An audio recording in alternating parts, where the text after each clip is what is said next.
J'ai 72 ans. Oui.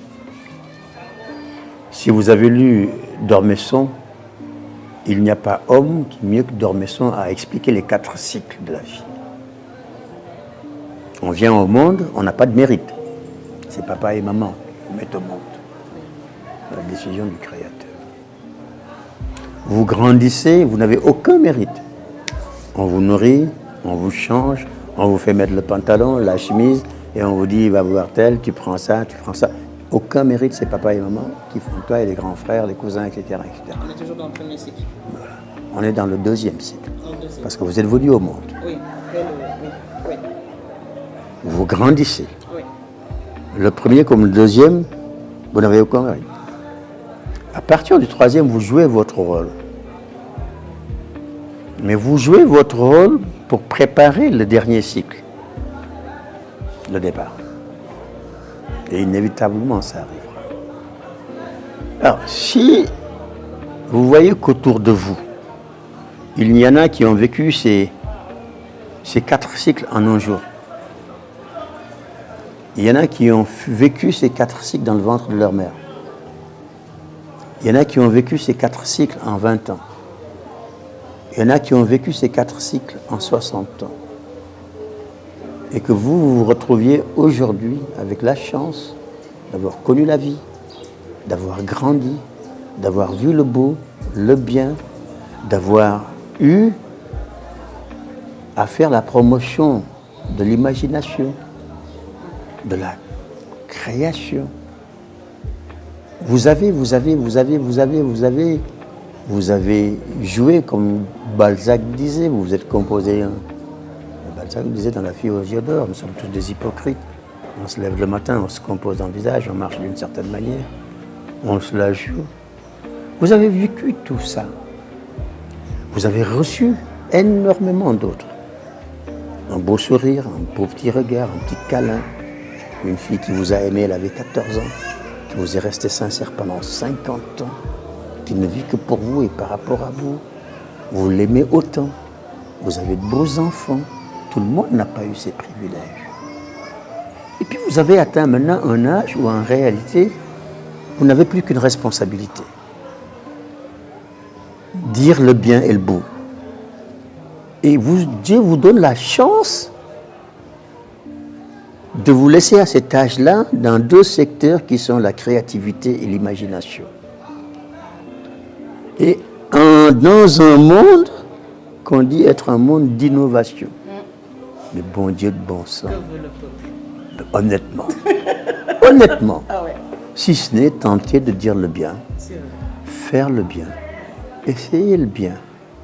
C'est vrai dans un contexte. Propager le bien. Le contexte est difficile, mais en réalité, il n'est jamais dur de faire le bien. De petites choses, un temps d'écoute. Change. Un clapotis que dans l'eau. Vous allez voir, c'est sec. C'est merveilleux tout ça. Et puis après, vous allez raconter ça à vos petits-enfants le soir. C'est quand même fabuleux. Mais je suis un chanceux. Vous êtes plus qu'un chanceux.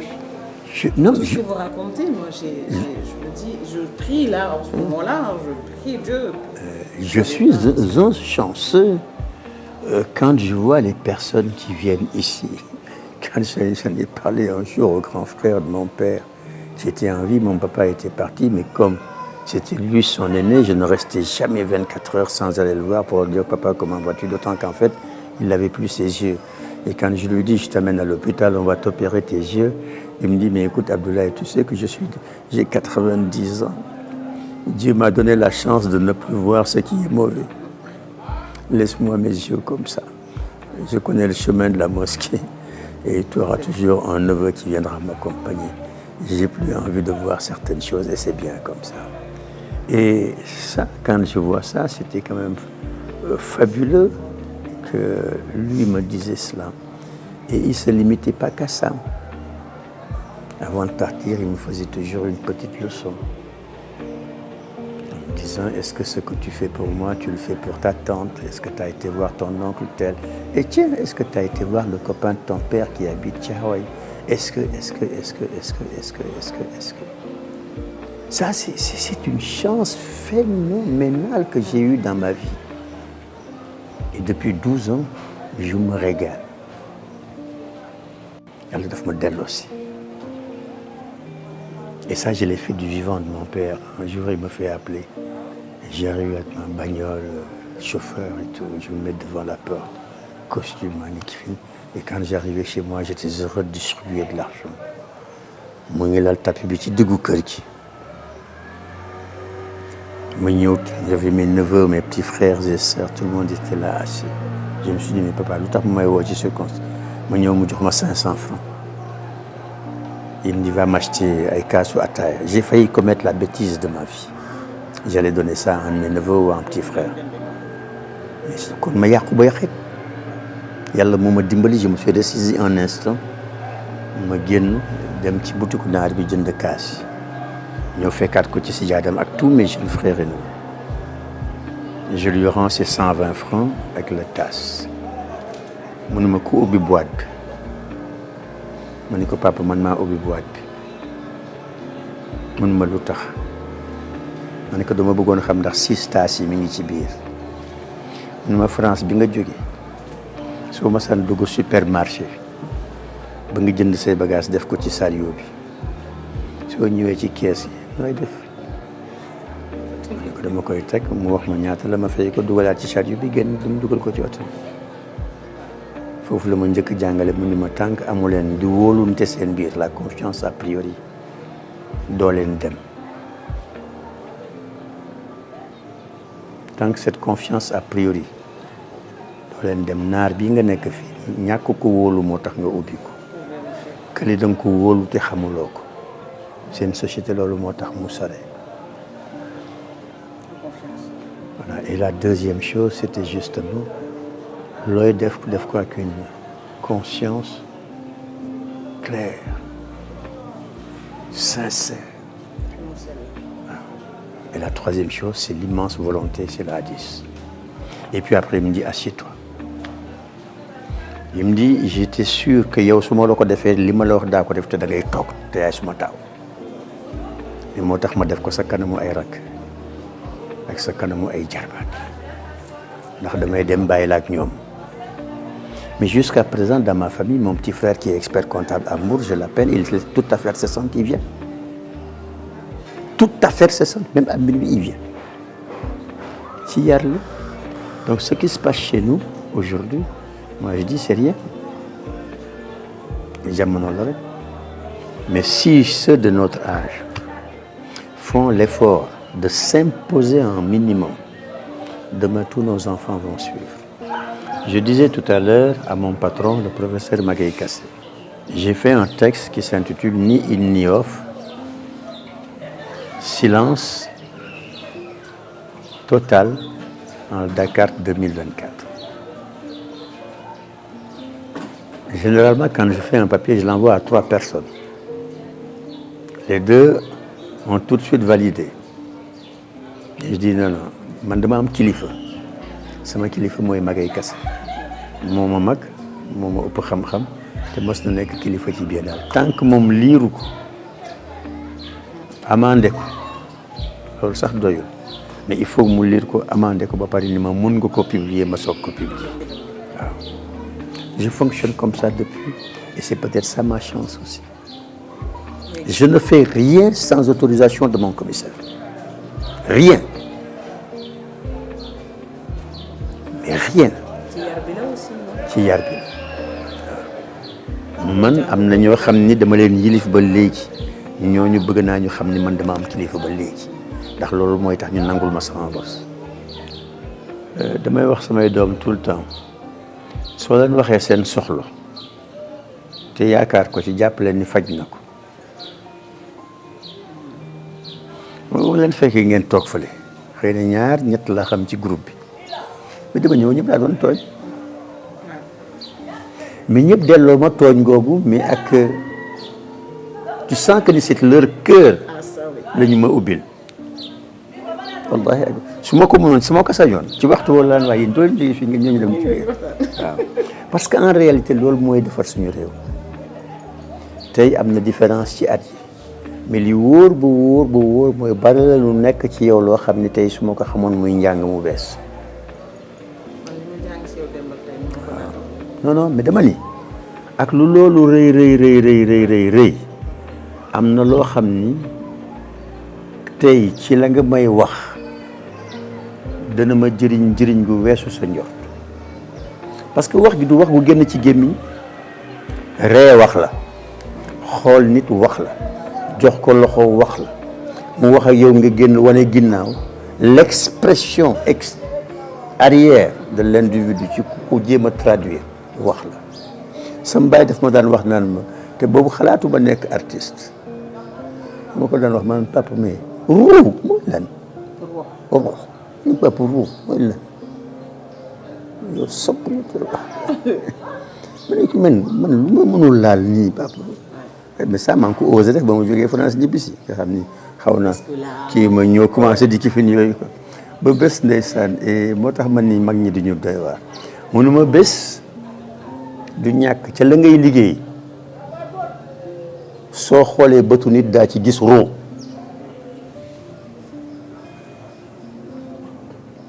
mon père me disait ça j'étais loin de m'imaginer qu'un jour je serais artiste peintre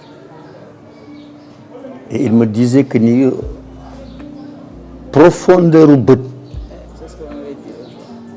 moo gën a suur profondeur u géej te ci profondeur u bët am na nu la ko yàlla di wane nga gis roo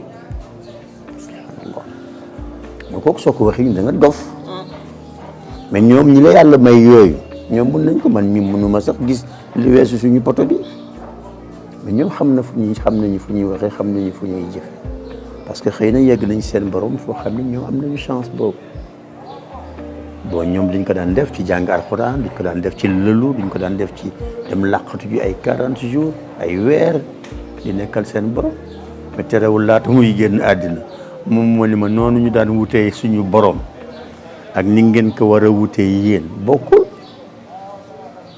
soo leen bëggee gaaw egg ci seen borom na ngeen fexe ba seen diggante entre semblable nit ak nit na rafet ba ci njëkk nag mooy sa yow ak sa soxna yow ak sa njaboot bu feuille lu mu sew bu mu dox seen diggante soyez totalement transparent parlez-vous et après par extension ta famille tes voisins et cetera lépp loo leen di sabab na ngeen ko sabab ci kaw dëgg ak yéenante jàmm ak yéenante yokkute ak yéenante wér ci la ma waxee ni ma bul xool mukk ku jóg ñëw di la seet si ak bëtu daf ma soxla lii wala dafa soxla la ndax lim lay indaaleel moo ëpp junni yoon li muy yóbbu ndax ba muy ñëw ci yow romb na kër yu bare yoo xam ni xam na fa ay nit quartier yu bare yoo xam ni xam na fa ay nit yàlla di tawat mu koy ñëw ba yegsi ci yow ba muy yegsi ci yow ci xolam bi mi ngi la ëmbal ñett yàlla naa ko fa fekk te su ma ko fa fekkee yàlla naa ko fekk ci jàmm su ma ko fa fekkee yàlla naa ko fekk ci wér ci la ma fay wuti yàlla naa fa fekk lu day noonu wala lu ko ëpp ndax benn ci ñett yooyu bu ma ko fa fekkulee dara laa fa dul ci mu ne waaw ku la indil ñett yooyu nag ngay ñàkk fayda taxaw sa gardien naan ko nekku fekk dafa dem fii rek wala dafa yàlla nañ ci yàlla musal mu ne ma teraanga googu ñu la indiloon yëpp day dellu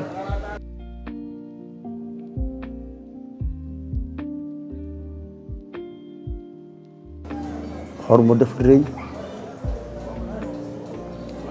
rëy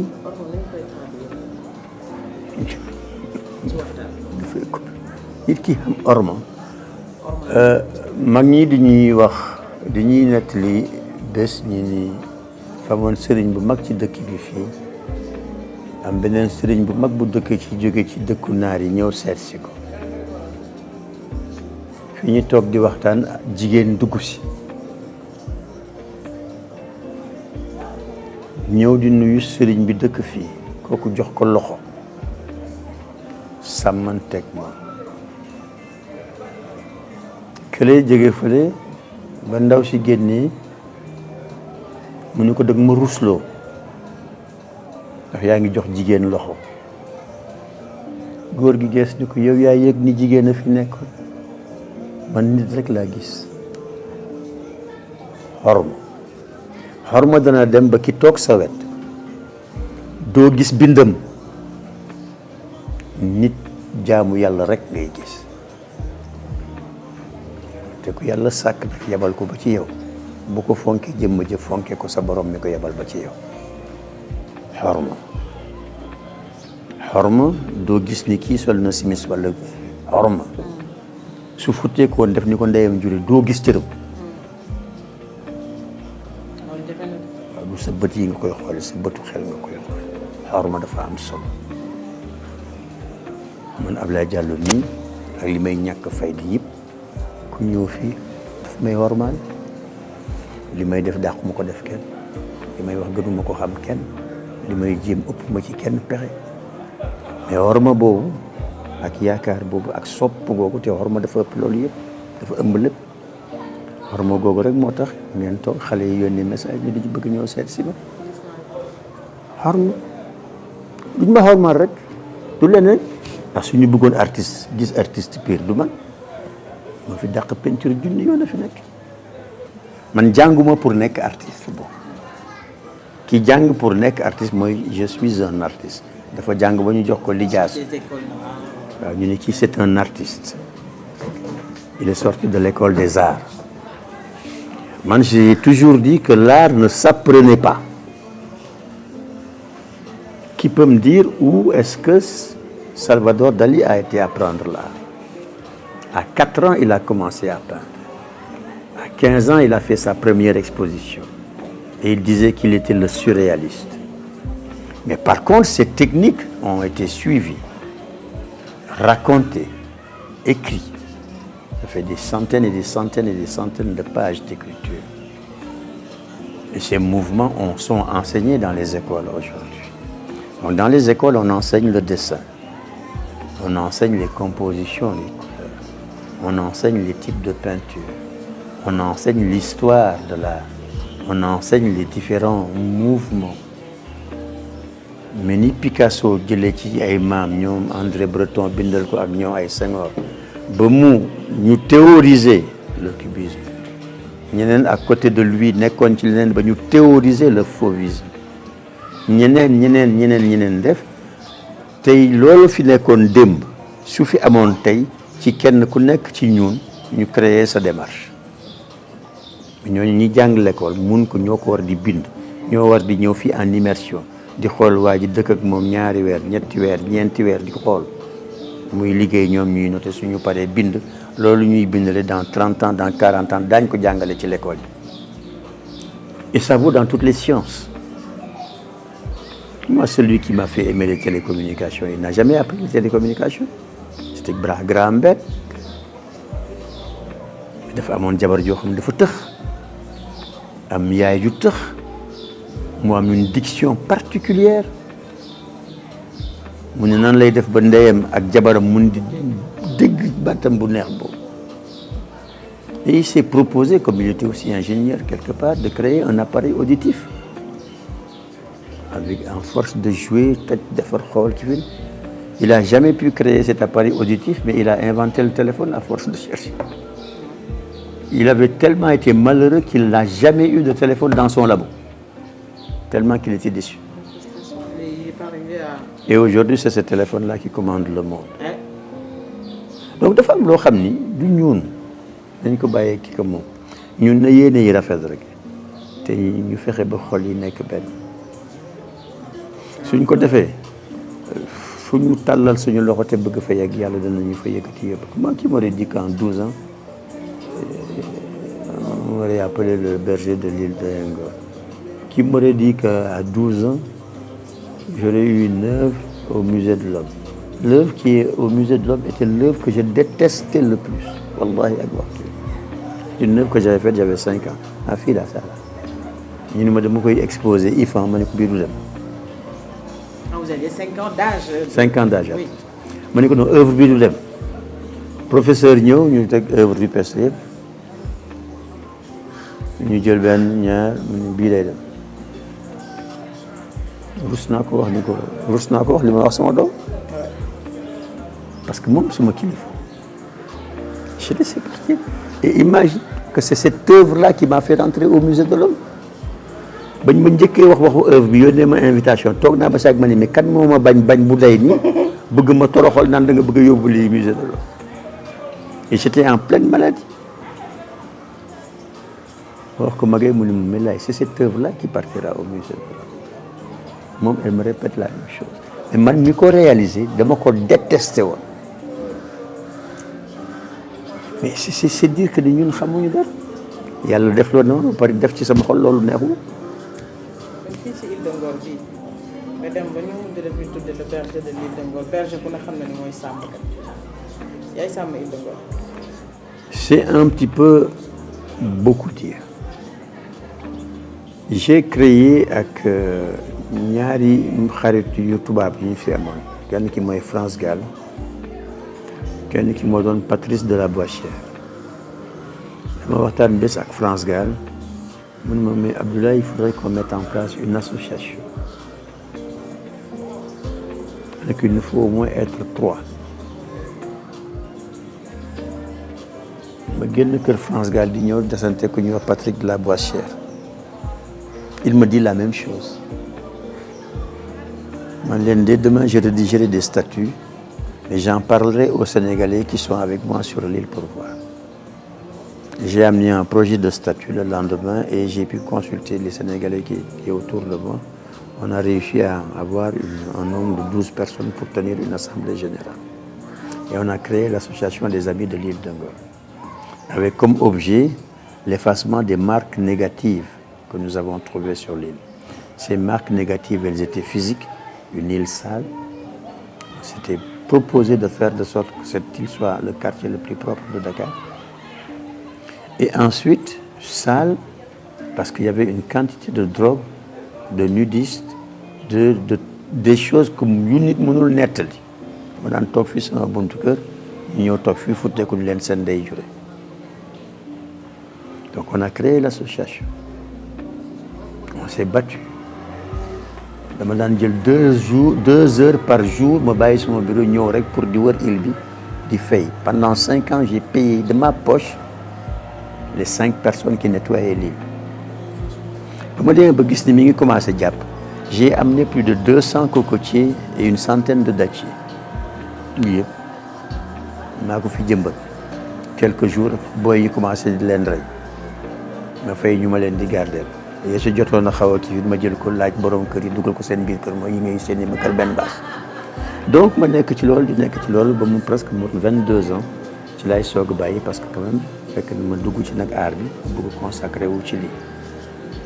et ci biir loolu la ma Saliou Diong un jour sama première exposition au Café de Rome ba mu ñëwee seet si ko ak Maguette il a vu que l'animal était tout le temps présent que je suis né Diallo et qu'au niveau de l'île de Ngor je suis le président de l'association des amis de l'île de Ngor mu ne comme yaay sàmm île bi te pël nga sa gétt ngi tout le temps ci biir kii bi je te nomme le berger de l'île de Ngor.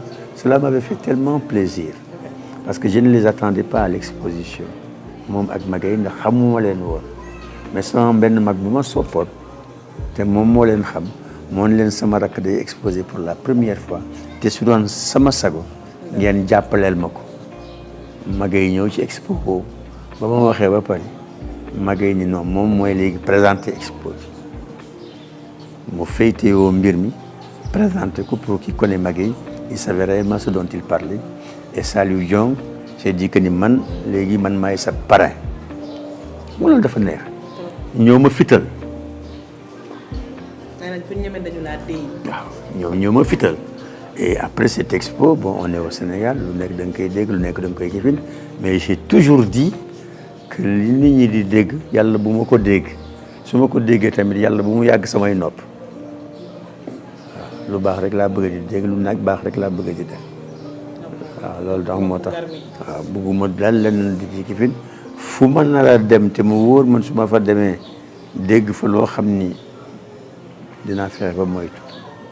mais fu ma mun a dem tamit te mu wóor ba ni su ma fa jógee dinaa fa mun a wax lu baax lu indi benn nit wala bu yokk kifin wala bu yokk njuboo dinaa ko jéem parce que xeetu jàmm yàlla loo goo xam ne bëgguma kenn xañ ma ko les soufis réels tey foofu la ñuy jaamoo yàlla nan la ñuy def ba rafetal seen digganteeg nit ñi nan la ñuy def ba rafetal seen digganteeg gàncax gi nan la ñuy def ba rafetal seen digganteeg bàyyi ma yi nga xam ne kenn mënu ci dem bàyyi morom te kooku way jur moom ma ko wax niñ daan jaamoo yàlla démb toog tëju di jàng alxuraan yore sa kurus ku la romb nga ñaanal ko di wax lu baax di jéem lu baax mi ngi fi ba léegi mais dafa am bu ko gën a gaaw bi ko gën a gaaw boobu nag mooy defar sa digganteeg nit ñi defar sa digganteeg gàncax gi di leen bàyyi xel defar sa digganteeg bàyyi mi nga xam ni mooy les animaux di leen bàyyi xel mais toll nañu foo xam ni léegi ñu egg ci lu ñuy wax une